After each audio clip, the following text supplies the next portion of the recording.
Hello and welcome to Scrolling with Ceazor. Today is June 1st, 2026, and it's a bloody day. So lots of red across the board today. The worst one is BTC. The only positive thing is the ETH BTC ratio. ETH has started to recover. It's got a nice green candle versus Bitcoin. Now, why is that? I'll get into the news today. I won't spend too much time on it, but it is obviously significant. And it's basically Ceazor started dumping his coins. So I'll get into that in a sec, but let's go through some of these other candles. So ETH is down 1%, well, almost 2% as a result of general crypto FUD. I'm doing okay in my positions on it, though. I'm still in range on all of those.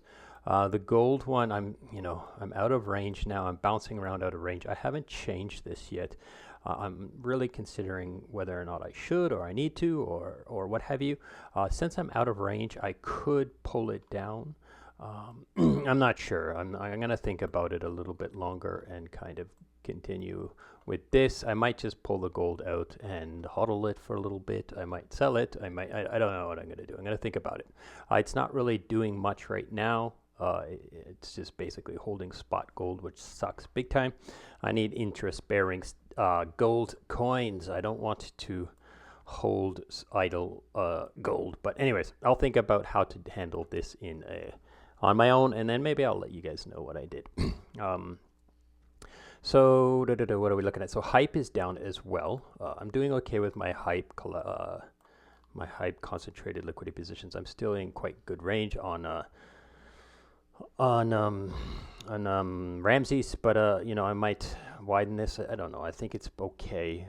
Even if I go at the bottom of this, I'm okay with that. I've taken a lot of stable coins out of the bottoms here. Every time, pretty much all of this was stable coins taken out. All of this was stable coins, and it's only versus US dollars, so there's no interest on it. So I don't want to hold too many stable coins below the price.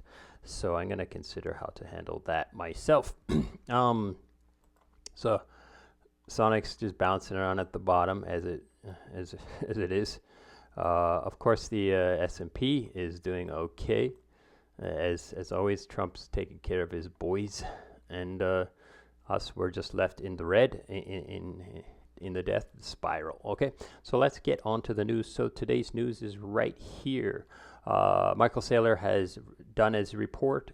He has disclosed that 32 Bitcoin was sold at 2.5 million, the average price of 77,000. So everyone's found out that yes, he has sold, and everything's kind of going crazy. So we got UMA and Polymarket having a little fight over this. UMA's not saying yes, he sold, even though he did sell. I lost. I had bet that he would never sell because that's what he said, and I'm pretty much lost that. I knew he was going to sell a little while ago, but it was like I was already down 90% because people front ran me on my position, so I just kind of left it and hoped for the best. But as you can see, 2026 he did sell, and it's done deal, and yeah, we're done. So get ready for some contagions. The whole market's going to suffer because of something like this, because people they connect it, they correlate it too much, even though Ethereum and Solana and Hyperliquid have very little to do with Michael Saylor and his Ponzi, but here it is, and it's going to happen. Now, why did he sell? Obviously, he's got suits, people who bought his other products, and they want their money. They want their yield, or else they're going to sell his other products.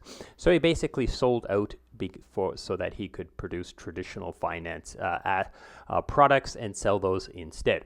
But that's that, and that's what's happening, and you just got to deal with it. Okay, so moving on. So here is a tweet by Yearn. It caught my eye. I love Yearn. I love Yearn. I have a lot of assets put through Yearn. I like the way they work, and here is a nice cute meme that I saw, and it just kind of made me giggle in today's gloomy days. Okay, so it says a Yearn strategist, they see this new juicy high yield source, I'm going to build a strategy, but then the risk team kind of holds them back and says that's too dangerous, don't go over there.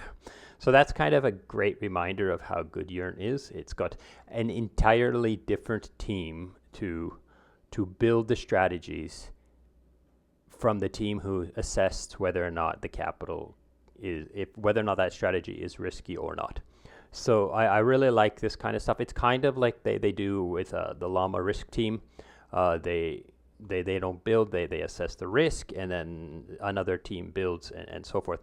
So you can kind of go through all of this tweet and find out all of their different systems of how they assess risk and award farms a risk profile on their curation website. Yeah, it's good stuff. Okay, moving on. So Ramses has tweeted out this today that like emissions, let's just read through it. So emissions is 46,000 RAM tokens to LPs. 35,000 were burned from conversions to XRAM, and fees generated 42,000. So slightly less fees generated than emissions.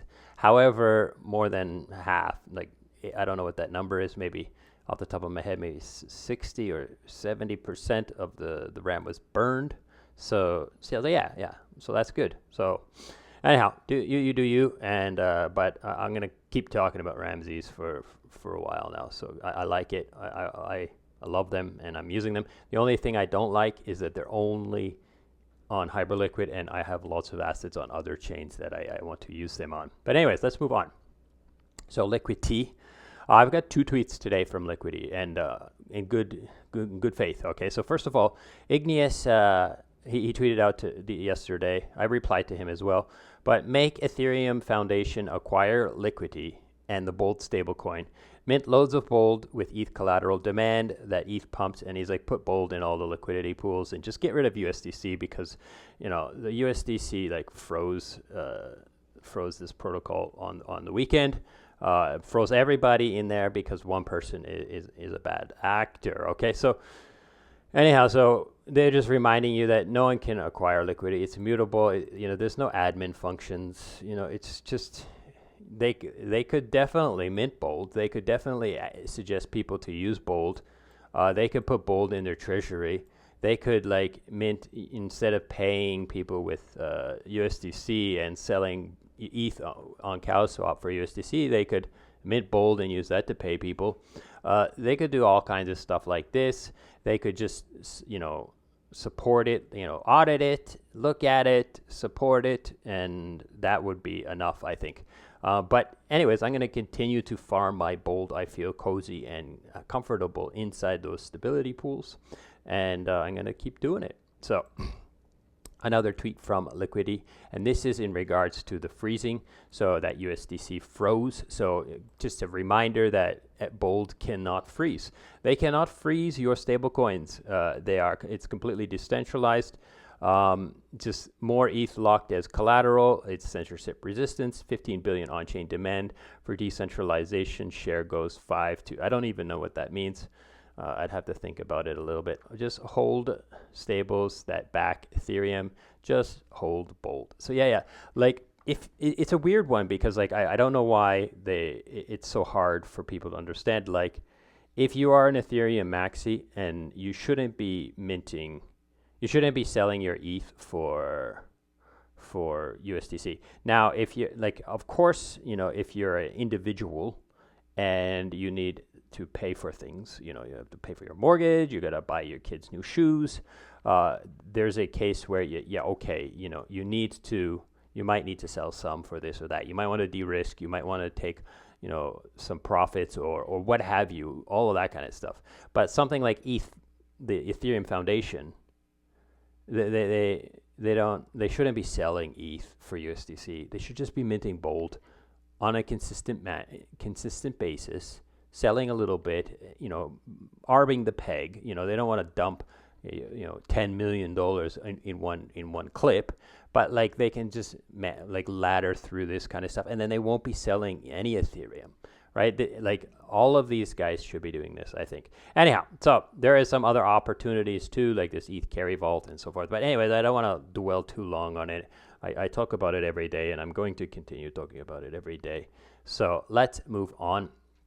So Frax Finance has this is the stable coin, the centralized stable coin that I think people should consider more better. Because yes, they still can freeze your assets, but they're way more decentralized. There is not a single corporate entity inside, I don't even know where Circle is, whether it's New York or San Francisco or what have you.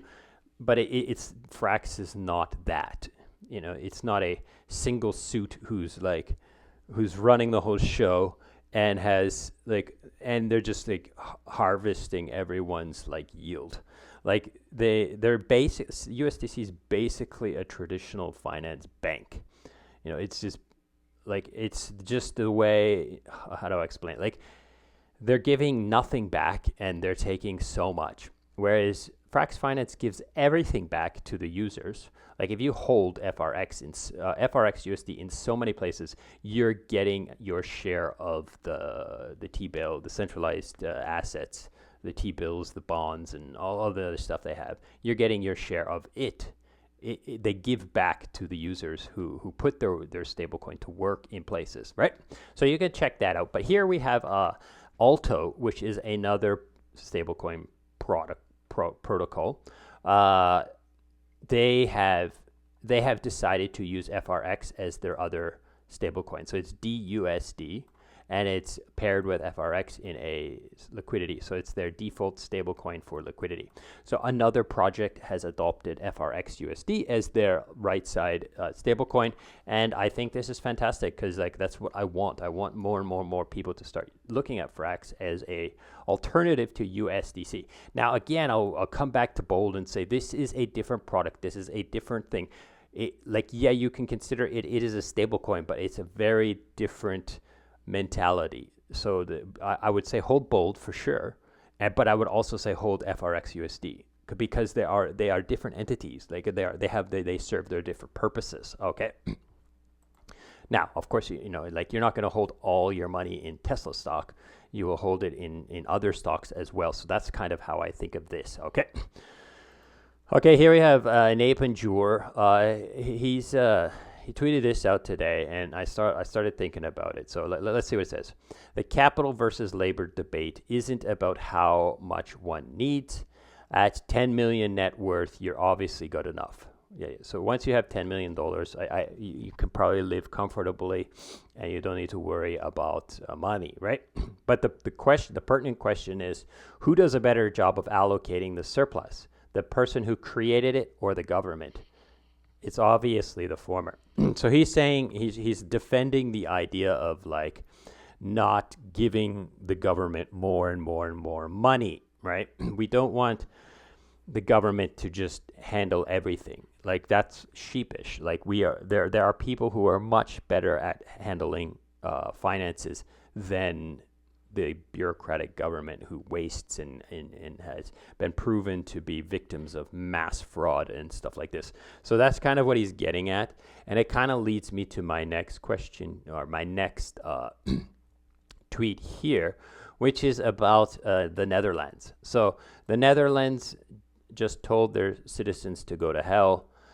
They approved a 36% taxed on unrealized gains. Now, if you read it, it's not approved. It's kind of the House of Representatives approved it, and now the Senate needs to approve it. So it's it was approved, one of the steps of becoming a law. So basically, if you look at it, what it means, what this guy says it means is you didn't sell anything, you didn't make a single euro in cash, your portfolio went up on paper, the government sends you a bill anyways. They don't care if the asset crashes after you paid. They don't care. No cash to pay the tax. They don't care. You figure it out. So basically, they're forcing people to sell their assets in order to pay taxes. Now, why? So that the government can use that money to be victims of fraud and wasteful and pay a whole bunch of people to do meaningless jobs and stuff like this. Now, I'm not saying the entire government is meaningless, but a lot of it is. I don't think the person who works at the DMV should be considered a career public servant. That's not the same as a police officer or even a politician or a judge, right? Like these kinds of things are different than the person who just like says, hey, come over here and let me take your picture, right? Like I'm not saying we shouldn't have a DMV, but like we should definitely not consider them to be careers, or maybe someone who's like a wife and she just wants a part-time or full-time job, like that's okay, it could be her career, but it shouldn't be like, oh, now you're in here and this is, you never have to look for another job ever again, right? Maybe even students should be able to do it, and a lot of it can get automated now, but yeah, you get the point, right? Next one, here we have Thorchain. So we reported a critical, so this V12 is some sort of auditing firm type thing, or security agency, crypto. So we reported a critical loss of funds bug to Thorchain, 32 million TVL, 150 million FDV. They silently patched it and told us that their bug bounty program is permanently retired. We have more Thorchain Halt DOS vulnerabilities. We intend to release them open disclosure in the next coming days. So yeah, so they reported a bug bounty. Thorchain just said, yeah, we're not paying. Thanks for fixing our shit. And then now these guys are pissed, and they've got other bugs, and they're just gonna send them to the market. So if you hold assets on Thorchain, I would highly suggest you can reconsider. I've never used Thorchain, let alone held assets on it. But yeah, so take a look at that. That's significant. That's scary. And the last tweet today is Vitalik retweeting Impulsive. So Impulsive says Meta, so Meta, Facebook, right? Meta gave their IA support agent the ability to modify your Instagram account. No identity verification. People figured this out, and the accounts have been taken over right now. So yeah. So someone figured out how to inject this Meta AI agent, support agent, and take over people's accounts on Instagram. That's fun. So Vitalik retweets this and says, this is why self-sovereign identity, data, and money, so you can control your account, not a third-party provider. So and crops AI, so that other people cannot do this to your computer. So he's got a long post here. You can read his post, but yeah, it's just a reminder that these centralized services that control your stuff, they're stupid. They make mistakes. So it's way better you control your own stuff, and you can decide what stuff you want to put into centralized services, but you want to make sure that you have control over the majority of your things. Okay. So anyways, that's it for today. I hope this has been interesting and useful, and thank you for listening, and goodbye.